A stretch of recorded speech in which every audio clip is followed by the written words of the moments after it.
right. I'm here with the captain, Mr. Drew Canole himself. Brother, first off, I just want to say thank you so much. You know, you've been such a positive influence in my life and so many people around me.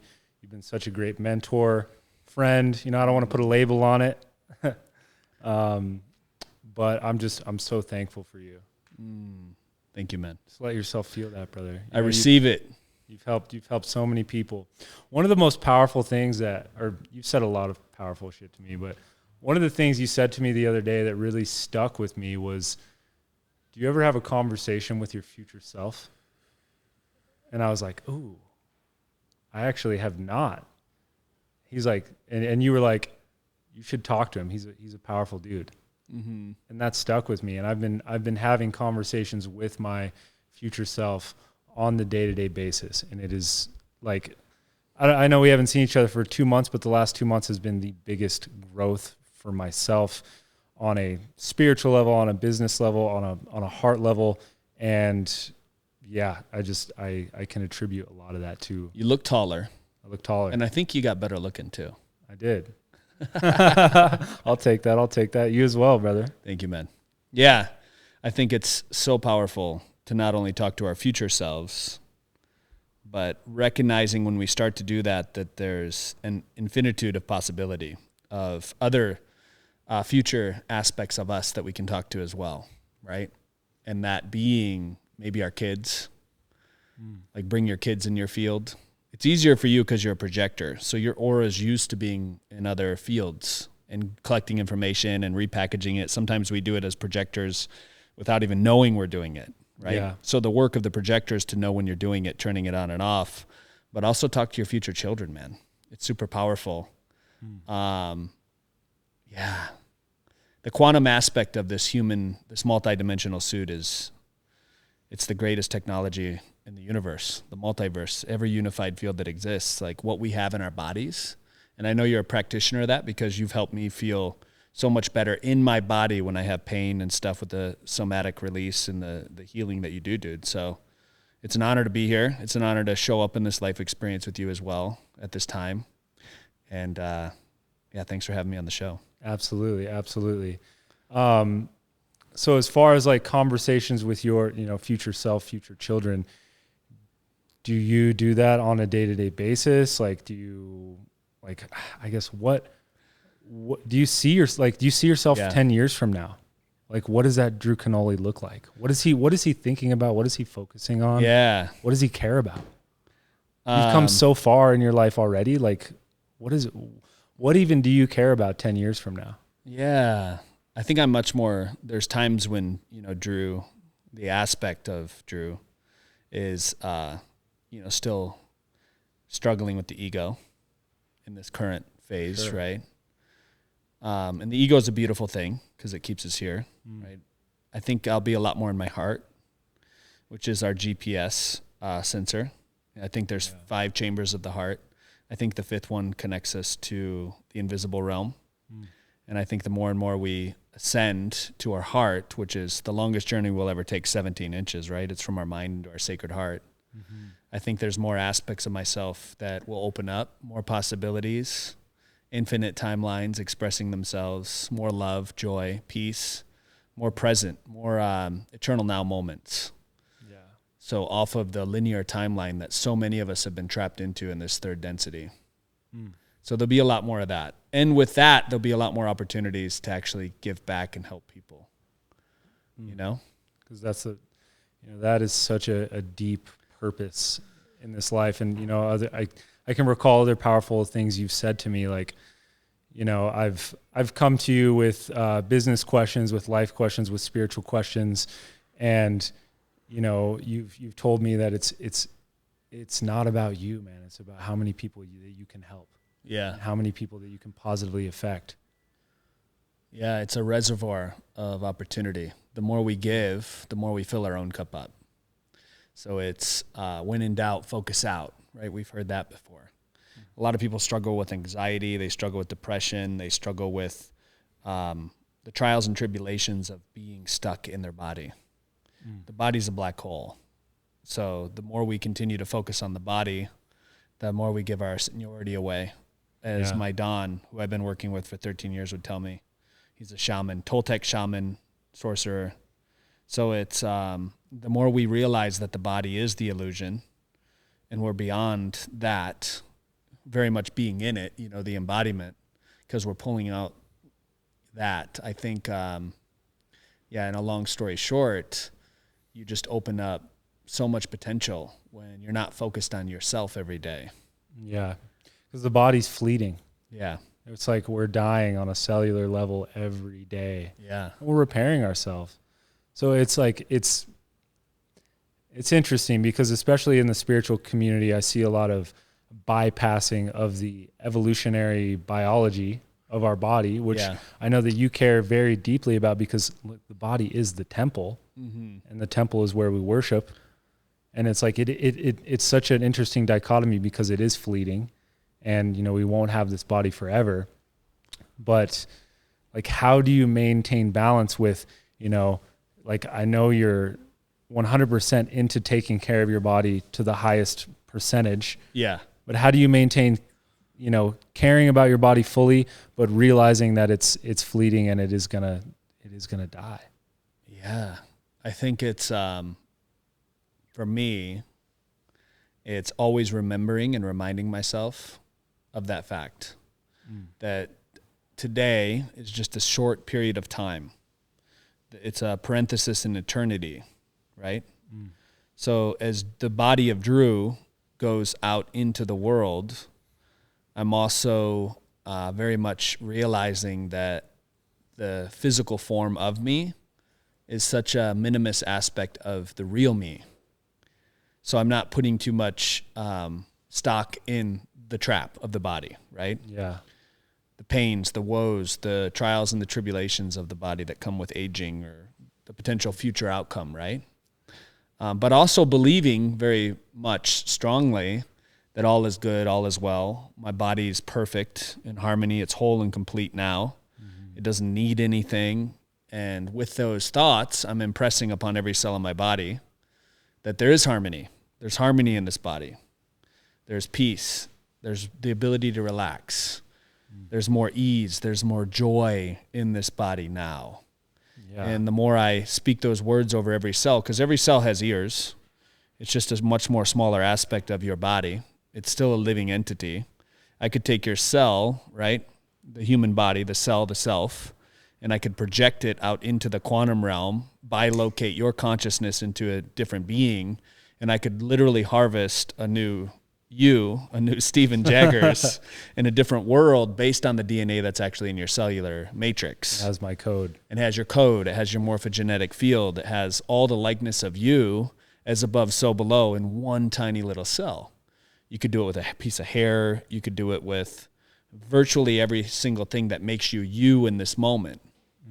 But because you're this manifestation of a community of a bunch of different things, the holistic nature of making up you, right? You think that you're separate.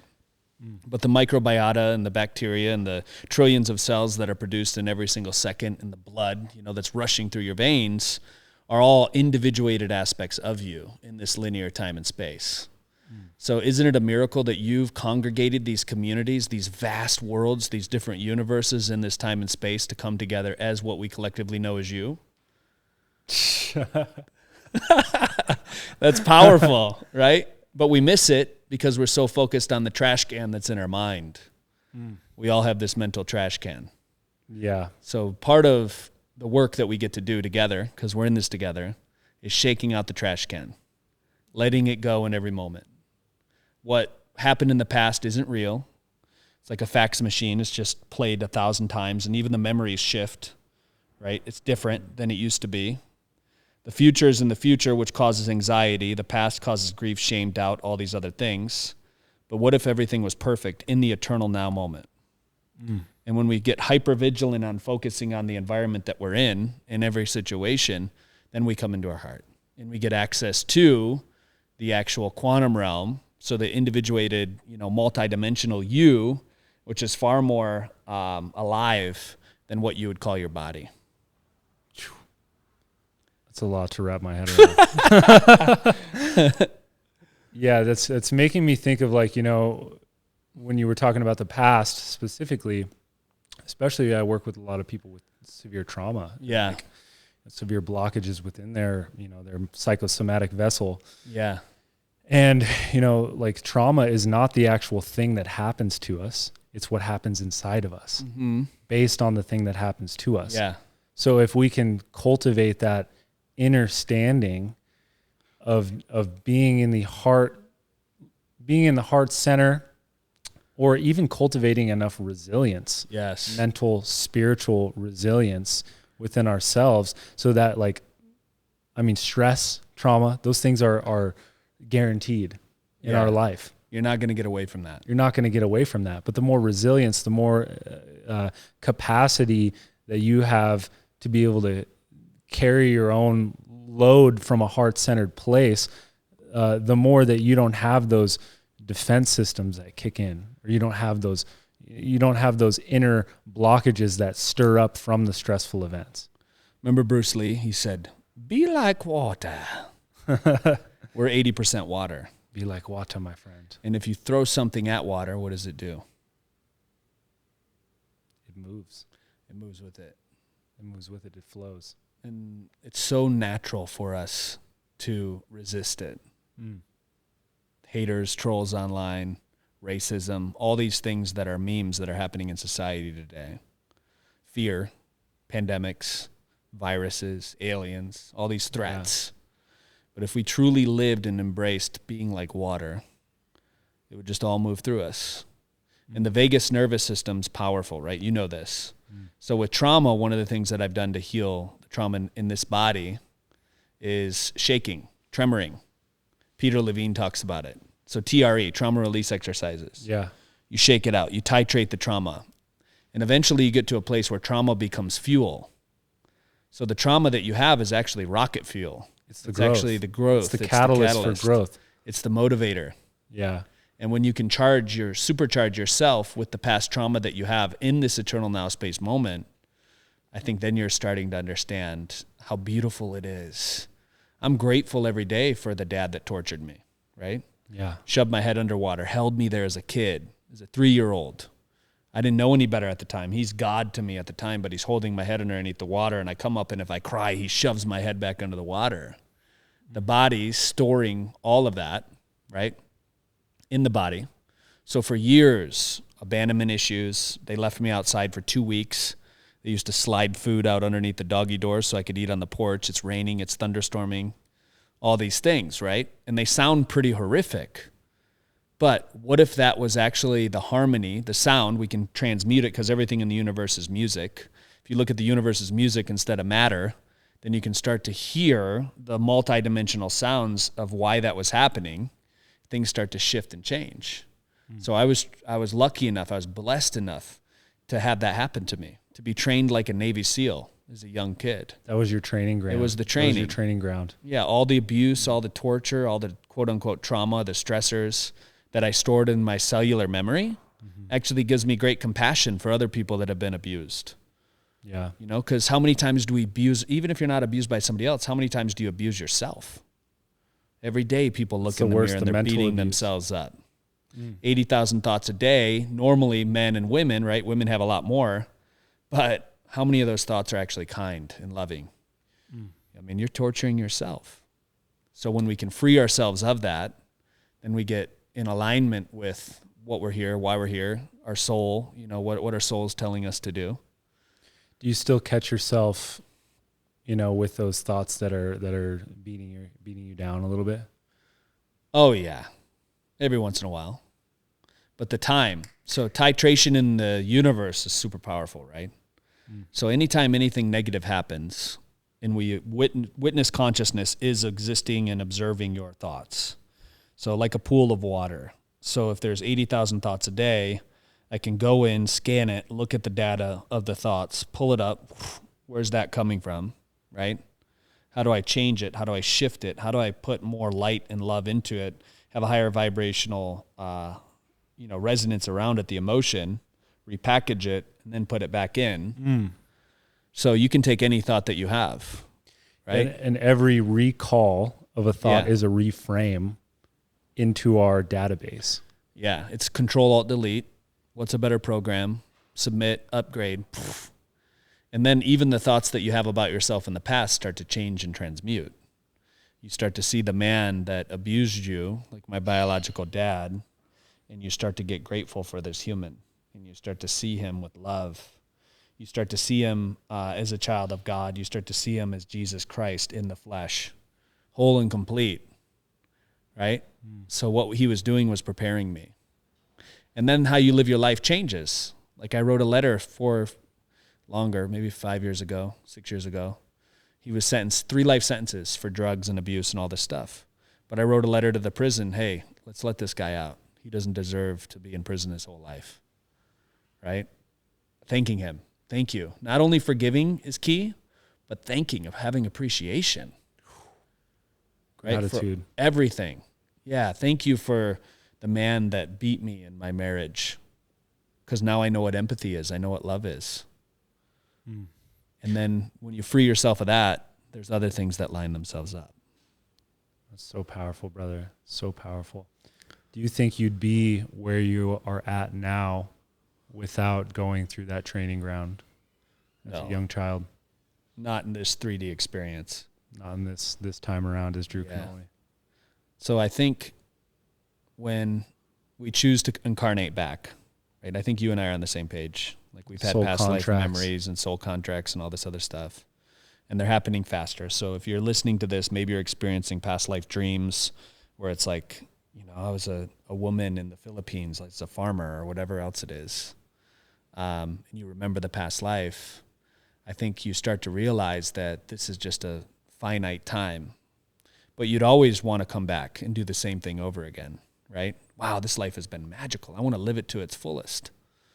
So when we do that, when we realize that time is so precious, we can really start to see our lives differently and start to live fully alive in the eternal now moment versus holding on to things.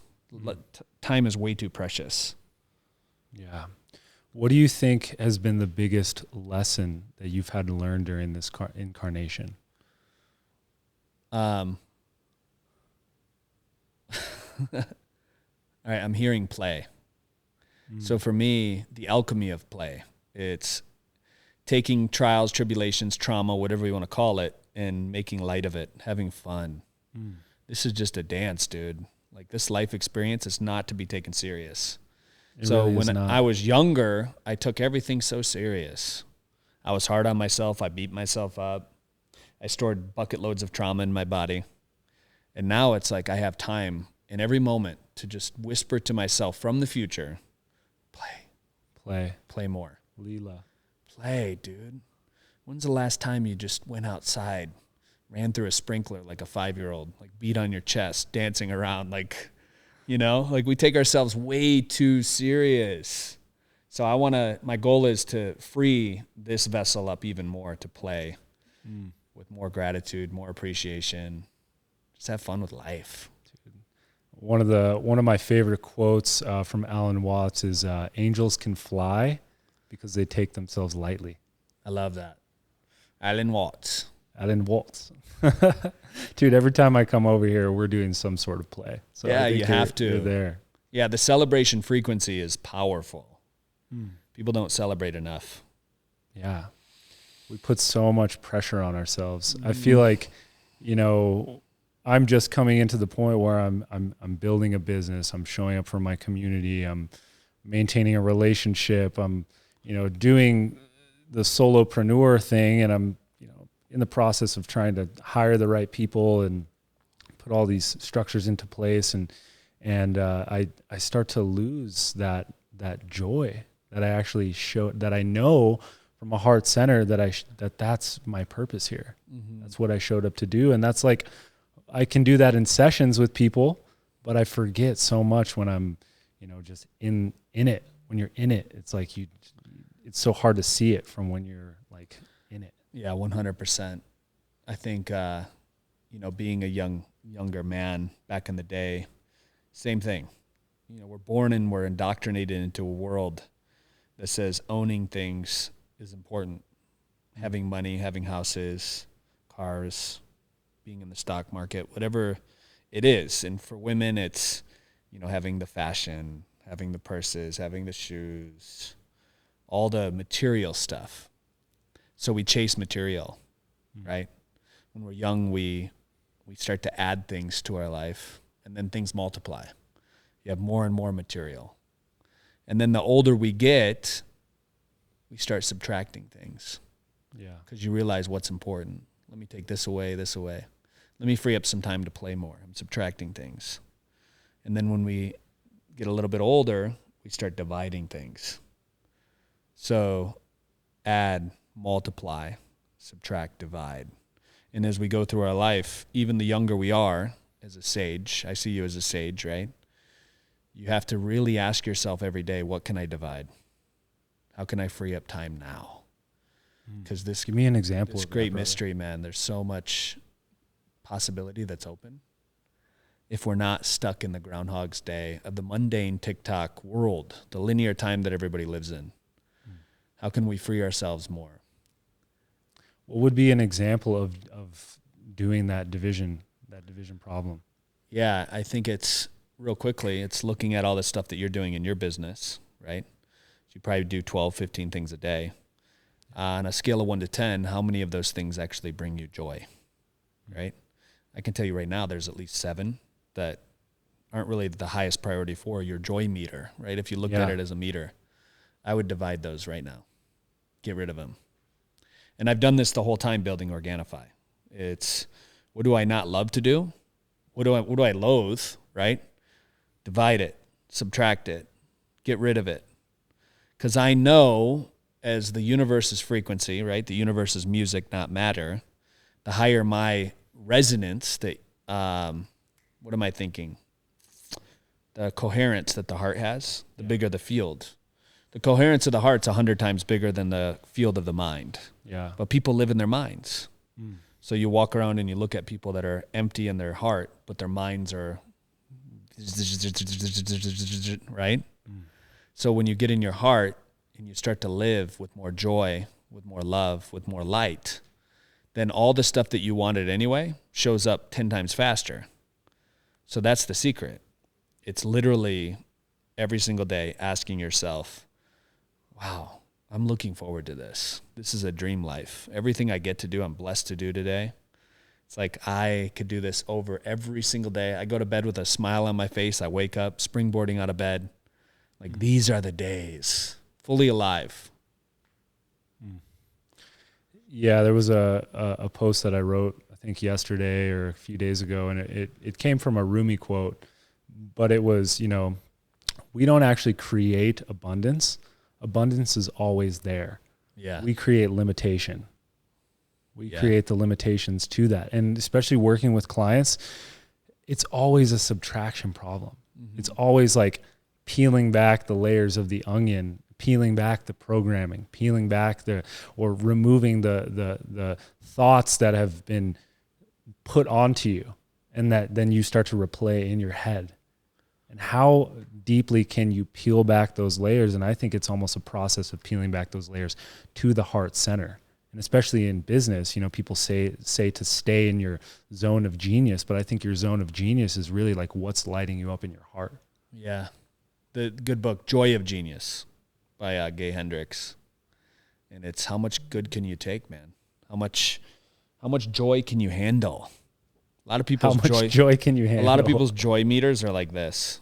Then they get too much. And then they're around other people that experience joy and they're like, why are you so happy? Yeah, they close themselves off.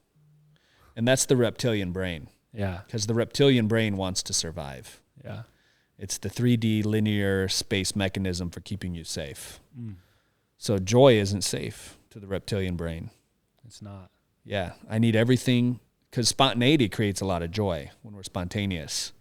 The alchemy of spontaneity, right? Yeah. Of just surrendering into whatever happens. And it's beautiful.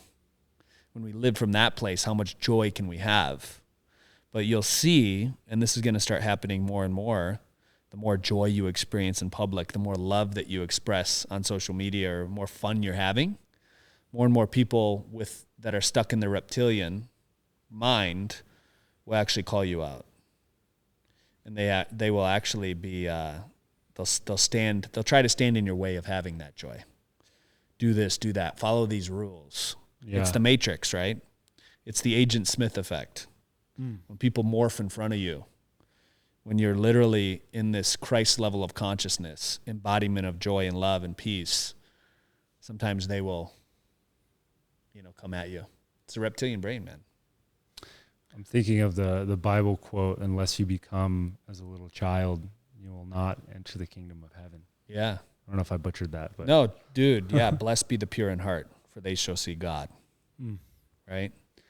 It's crazy how when you really start to align yourself and, you start to live from that place of joy, it just emanates from your electromagnetic field. And it'll have two effects. It'll magnetize people to you, and it'll also trigger the other people around you. It's a polarizing effect. Yeah, it's all harmonics. Because when you have one tuning fork and another tuning fork that's different, and you hit one and it doesn't vibrate, the sympathetic or the harmony of it doesn't resonate. But soon enough, your tribe will start to come around and they'll all be resonating a similar frequency. And that creates more of this symphony, more of the sound of the universe. Yeah. But when we're literally stuck, trying to let people hear it, it can be a tricky situation. Yeah. I know that in the beginning, maybe if you're listening to this and you're saying like, I still feel blocked. I can't resonate to what we were saying. Yeah. Putting in those day-to-day practices that realign you over and over and over again will be incredibly hard. It will take incredible discipline, to really have awareness of those thoughts, to be able to see the thought, have a different attitude towards it, repackage it up and put it back into your vessel. But would you think that like the longer you do that, the less you actually need to put those day-to-day practices in? Or do you find yourself still doing the same day-to-day practices over and over again? I think it's is it a compounding effect? Can I analyze this real quick? Please, yeah. Give me a second.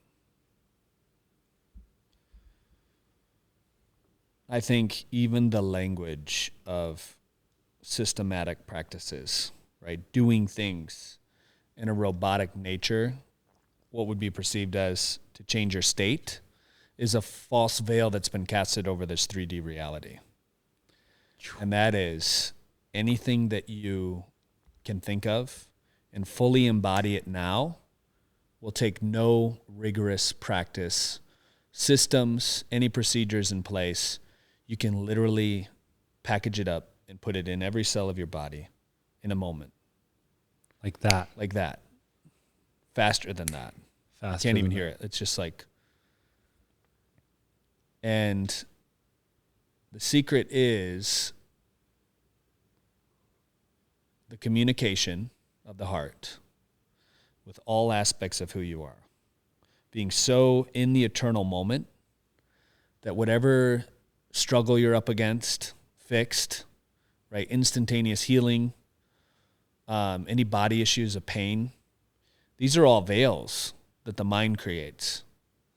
So getting out of the mind and experiencing, right, a brand new consciousness, I would say, would be even more powerful than any routine, any ritual.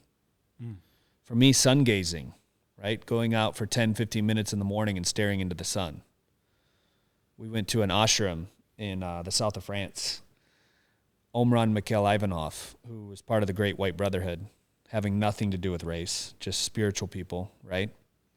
And we would stare into the sun every day, 30 to 45 minutes. This will literally change your entire life.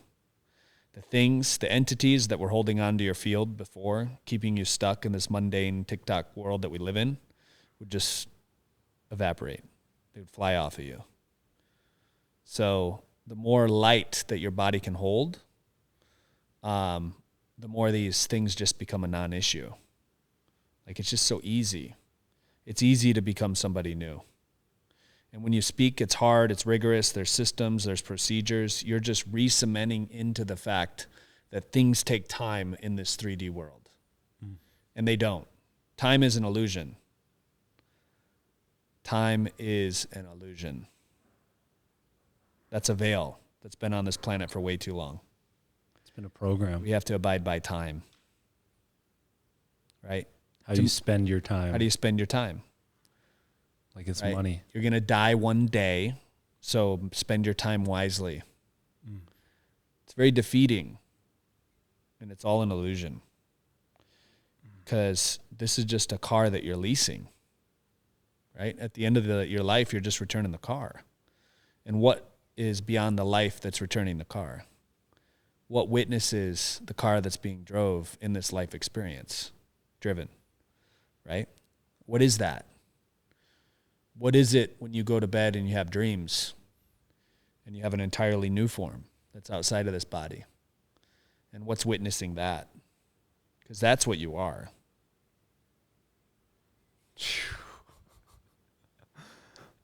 What do you, if you could put words to it, what do you feel like is beyond this? Love. Just so much love. I've had experiences of this. In dream time, I was literally in the presence of God, we could call it, source, higher self. And there was so much white light. It was everywhere. And I had tears coming out of my eyes because my body, this body, has never felt so good. I felt like I was floating in the dream. I was aware of the dream, but I was in so much bliss, so much love, so much light. And then when I came out of it, I felt like I had fallen on my bed, just, and I woke up, tears coming out of my eyes. And I would say that was the feeling of the presence that's in each and every one of us. You know, all these near-death experiences of the light at the end of the tunnel. Even that, right? The light is within you. There's no end of the tunnel to go to. It's always here. It's always present. We can have that now. We can experience heaven on earth. We can experience it now. Right? Gratitude. Yeah. Gratitude is the highest vibration. Peace is higher than gratitude. You think so? I'm just messing with you. I don't know. I don't know anything. I would love to break that down. Peace. Peace is a good starting place. It's interesting. I see so many clients that come to me, and you know, I always have a person set an intention before they come and see me, and a lot of people say peace. Yeah. And it's like, usually I'll cultivate some sort of invitation, like, what's in the way? Yeah. What's in the way of peace? Because it's always, it's you know, during a session with me, you're not just going to, whatever your intention is, you're not just going to sit there and be like, okay, peace, bring in peace, bring in peace. It's like, you know, what's in the way? What do you need to remember? What do you need to remember into your being? What do you need to clear out? What do you need to peel away? Yeah. That's powerful.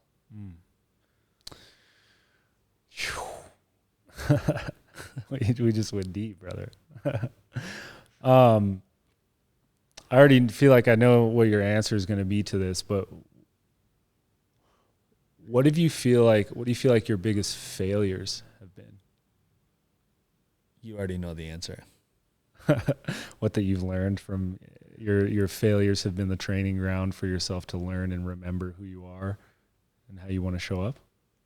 Or you don't believe that you've had any specific failures?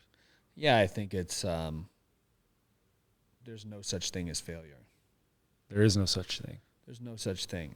Even the word failure. I failed. Yeah, you can't. That's another veil, right? Because even in the greatest, what you would perceive as a failure could totally shift a whole entire timeline to guide you back to the truth of who you are and the very essence of your being. Take, for instance, a car accident. right? You're just driving down the road, minding your own business, and all of a sudden somebody clips your car. It could be perceived as I wasn't paying attention. Maybe I was on my cell phone for a second and I failed in this moment and I caused this accident. I caused harm on another human being. Yeah. But what if that person was your soulmate and you were supposed to meet him in this timeline? Or what if the person, met you and you had health information for them, right? That absolutely changed their life. They were expected to have a heart attack, and because they met you and you gave them Organifi or whatever else you did, they changed their health habits, and that saved them. That changed their life. So I analyze anytime there's a perceived, what would be called quote unquote failure, I'm looking at what's the deeper lesson here. Yeah. Has there been any like perceived failures that you've experienced, probably I would say more in your, your youth upbringing that ended up being the thing that led you to a huge breakthrough? I think it's in growing Organifi in the business, it's getting messages that are divine in nature when you're dreaming or you're meditating and all of a sudden you're hit with it and then you don't take action on it. I think the biggest lesson for me is realizing that you can get hit by a feather. Your intuition comes to you. A feather can hit you. A Mack truck can hit you. It's a little bit more. Hey, pay attention, pay attention. The universe, your higher self, whatever is sending you this signal. Or a wall. So it's your option of which one you like. And I would rather have a feather fall on me and be like, hey, listen. So I think the biggest thing for me is listening more. Again, it's getting out of my head. Into the heart. Yeah, I'm very active in my mind. You're an Aquarius. Yeah, and the more I'm in my head, the less I'm in my heart, which is the true intuitive instrument that we have, that GPS center. Yeah. Right, our teleportation device. It's interesting, like as far as the chakra system goes, we have 7 chakras. We have the heart in the center, and we have 3 above and 3 below. And if you keep your energy in the heart, you can go into the higher realms. You can go into the mental, into the mind and use it as a beautiful tool, or you can go into those lower body primal centers, those sexual pleasure centers. And you can fluctuate in between those. But, I see most people, they either get stuck up in the head, and then it's so much harder, like you talked about that journey down into the heart. It's so much harder to make it down into the heart. Or I see people, they get stuck in those primal pleasure centers, they so identified with this body and the things that they have, that it's so much harder to move up into the heart as well. So keeping the heart is the center of your electromagnetic field, just like you said, and keeping your energy in that. And the heart, it's, for me, I feel like it's cultivating a relationship with my heart just as if it was my lover, and deeply listening to it, because the heart will never speak over the mind. The mind's just going to throw shit at you all day long. Yeah. And the more you can actually be like, how are you doing, heart? It's the place where we make decisions from, the place where we keep all of our energy. And it's a fluctuation. You're going to fluctuate through it. That's beautiful, man. Yeah, I love that. So there's 108 chakras, by the way. Yes. I'm just messing. No. I know there's fucking infinite amount of shit. I mean, there's like 108 nadis, whatever they are, energy centers, 7 main ones, 7 nerve plexi, nerve bundles. Nobody ever really knows. We don't know. Anybody that says they fully understand the body, I'm like, you're a fucking liar. Anybody that understands anything. Because I think the first phase is always, in Krishna, Jesus, Buddha, the first step of their enlightenment was to admit that they didn't know anything. Yeah. Beliefs are odd, because as soon as you say you believe something, you put it in a box and you say this thing is never going to change. And the beliefs are what's holding humanity back right now. There's so many dogmatic, be it religion, be it the way the body operates, right? External things can heal me, whatever it is, time. Yeah, beliefs, they hold us small. Yeah. So what if you had no beliefs? Do you feel like belief is the same thing as understanding? Because I feel like the etymology, or I've heard understanding be broke down as like the ability to stand under something and lift it up, or to be able to hold something from underneath. Yeah, it's all bullshit. Smoke and mirrors. Smoke and mirrors. Dude, there's nothing to hold, man. There's nothing to hold. We don't have to hold it. Nothing to hold. We don't need to understand it. Yeah, let it go. That robs us. You don't need to understand, and you don't need to be understood. It robs us of our joy. It robs us of our play. It doesn't have to make sense. It doesn't. There's nothing to understand. There's nothing to be understood about. Just let it go. Let it go. Let it go. Open up to the infinitude of what you are. Timeless. I appreciate you, brother, because every time I just spend time in your field, there's a deep remembering within me. Likewise. I appreciate that. So you've been here in Sedona for coming up on a year now, yeah? A year, dude. 11 months right now. Does it feel like infinite? Oh, God. Through this whole pandemic. It's been the best year of my life. My lovely woman, Rebecca here. Our dogs. Being outside in nature every day. It's so slow. They call it slow Dona for a reason. Yeah. So it's been absolutely wonderful. The people that are here, you're here to work. You're here to learn. You're here to remember. It's not always easy. Yeah. It's an activation place. You are constantly being activated. There's no place on the planet like it. So whatever you're working on in your mind and your body and your heart, it will come up. Accelerated. A lot faster than if you were, stimulating yourself in a big city or doing other things. There are no distractions here. Nothing. Anything that's coming up is coming up from inside of you. Yeah. This holographic illusion. Yeah, I've had the highest moments of joy, highest moments of pleasure here, and some of the darkest moments of going into my own shadow here in Sedona. Yeah, it's a beautiful thing. Yeah. I love it. So good. So what's next for you, brother? What is next? I don't even want to take you into the future, but yeah. It used to be so easy for me just to rattle off everything that was next, the future of this, the future of that. And now I have to actually try to think about what's happening in the future. It's interesting. It's like the switch, Yeah. So what's happening next? What are they doing? What's up, Rebecca? Gosh, dude, that's such a hard question for me. Well, I think it's just a testament to how much you've dropped into the present. You can't even think about what's next. Yeah. I love to, another thing that was easy was getting excited about future things, right? I would pump myself up, I'm looking forward to this. I'm looking forward to that. And I think the older I get, I'm unable to have those things anymore. And it's frustrating for me because I remember the dopamine and the serotonin and the oxytocin and all these neurochemicals that I could conjure up in the moment thinking about a future.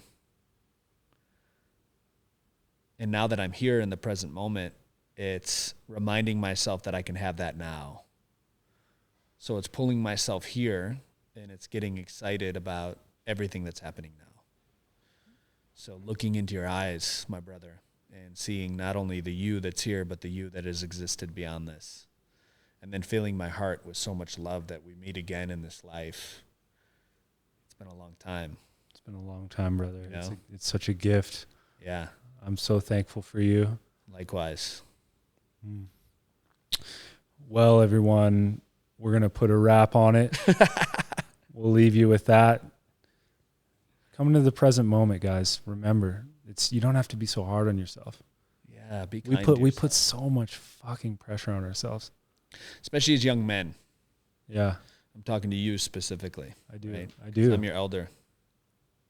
It's we have these expectations, and expectations are the thief of joy. Anytime I expect anything, it's a recipe for a disaster. What if I could be surprised instead in any moment, as if I was observing it for the first time and the last time that I'll ever see it? Think about that. What if this is the last time I ever saw Steven Jaggers? Very well could be. That makes me emotional in the moment. The love, that I have for you as a brother. Never witnessing you again in this 3D experience, knowing that we're connected to the cosmos and the multidimensional us. But what if this was the last? We take our time for granted. We get busy doing things. We become human doers and not beers. So, I love you, man. Thanks for having me on the show. Thank you again. Yeah. You.